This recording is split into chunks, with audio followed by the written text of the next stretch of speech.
Hey guys, welcome to another training on the concrete issues along with the new wood and how we're changing the way we sell wood. So last time when we shot the video we were talking about concrete subfloors and the natural issues that arise with any concrete subfloor. And today we're going to talk about the two new glues we brought in to stock in the cell, along with the Trimax moisture meter and the form that we're going to be using and the estimators and installers to be using, as well as what we want you, the salesperson, to say to the customer when they're in the store looking at wood products. Okay, so kind of a few different things to cover today. First off, let's introduce a couple new glues that we're going to carry, and the company that manufactures it is called DryTac. They're a large company. You might not have heard the name DryTac because they actually private label. They make a lot of glues for different manufacturers or so-called manufacturers. So you might have the DryTac company making glue for, say, Armstrong, and Armstrong puts it in their own label with their own bucket and such. So, but they're a large company that we will order pallets that will be carrying the material in stock. So we got two different glues, like I say. Both are urethane based. The first one that we're going to talk about is the DryTac 7300 SMC, which is kind of like the entry point of the glue, or the standard glue that we're going to be carrying. Right off the bat, it's an easy glue to spread. It's got a low odor, as well as it's VOC compliant, and there's no slumping. It's kind of like a big feature of this. And slumping means when you spread the glue, it doesn't fall over. It holds the ridges so that when you put the wood on top and you roll it into it, you get a really good bond or adhesion between the wood and the subfloor. So it's kind of a really important part. A lot of glues are too liquidy and they actually roll over or flatten out, which then you don't get a good bond. Or some of the glues are too stiff and they actually don't compress down. You'll still see the trowel lines. So we'll talk a little bit more about that in a minute. We're also going to carry the upgraded, the DryTac 1001.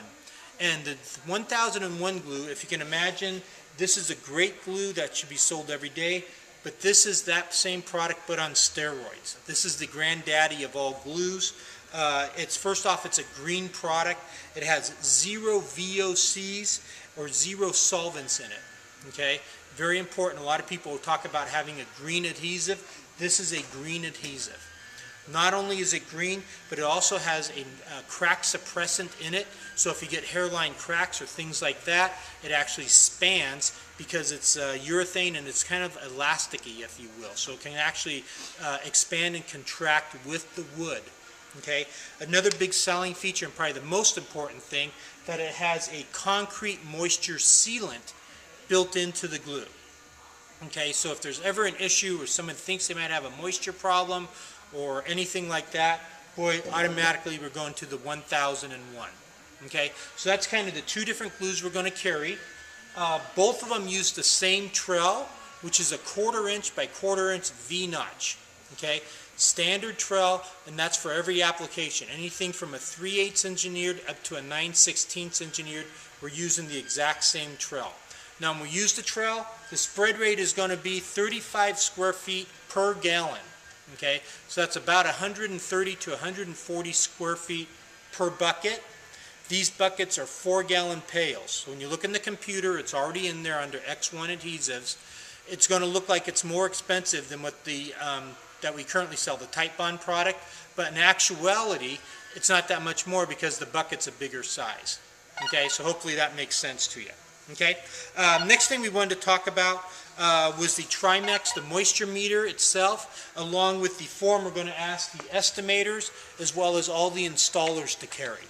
Okay, and basically it's a 2-part form, and what it does, it has a spot where the estimator, when they go out, or the installer, will actually put down the moisture meter it's got to be placed directly on the concrete slab, and it'll respond back telling them what the moisture level is in the concrete. Anything above a 4.5 reading automatically is going to require using the 1001. Now the tricky part about this is when our estimators go out, they can't always put the moisture meter directly on the concrete because maybe they have ceramic tile down or carpeting down, things like that. So they're going to do their best to use this form and put down their moisture meters whenever they can.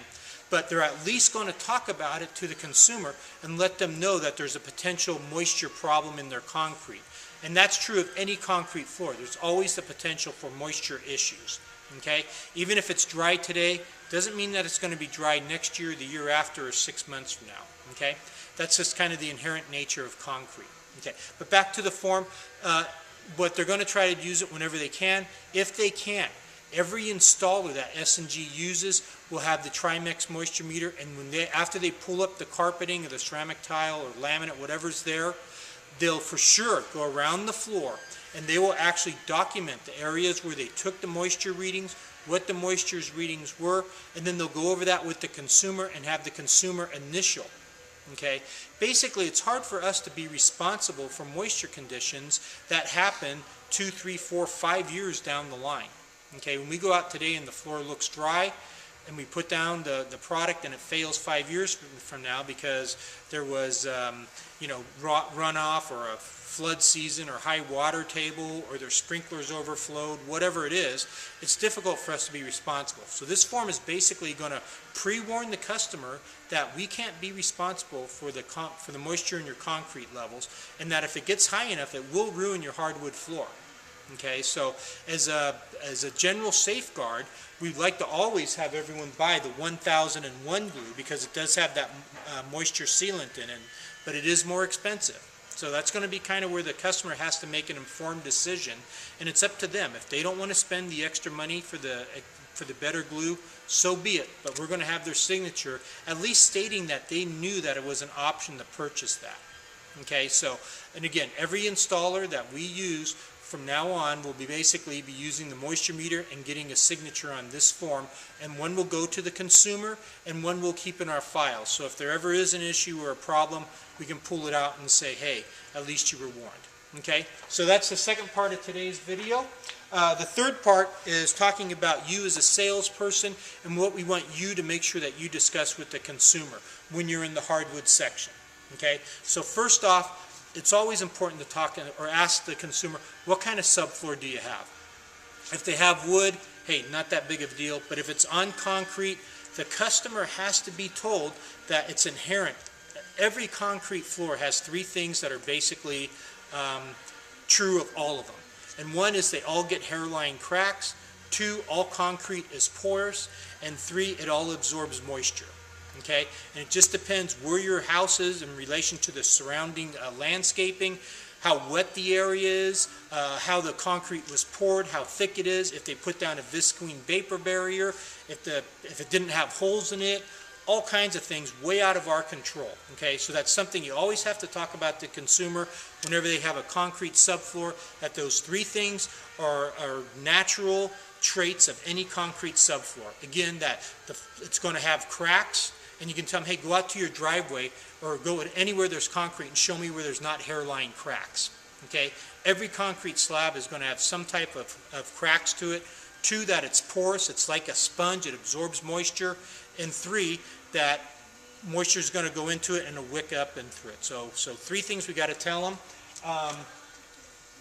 After we showed them that or told them those are the 3 things that are naturally inherent with concrete subfloors, we have these boards that each store is going to have that'll be in the rack. You're going to have the 2 different glues that are spread and showed, and that gives you an opportunity to tell about the features and benefits of each one of the glue and what the difference is between them. Okay. Now remember before we talked about non-slumping and why that's important? We actually have hardwood down where you can show the back and you can see how it's the subfloor would be totally covered, and basically it makes like that urethane sealer all over the whole floor.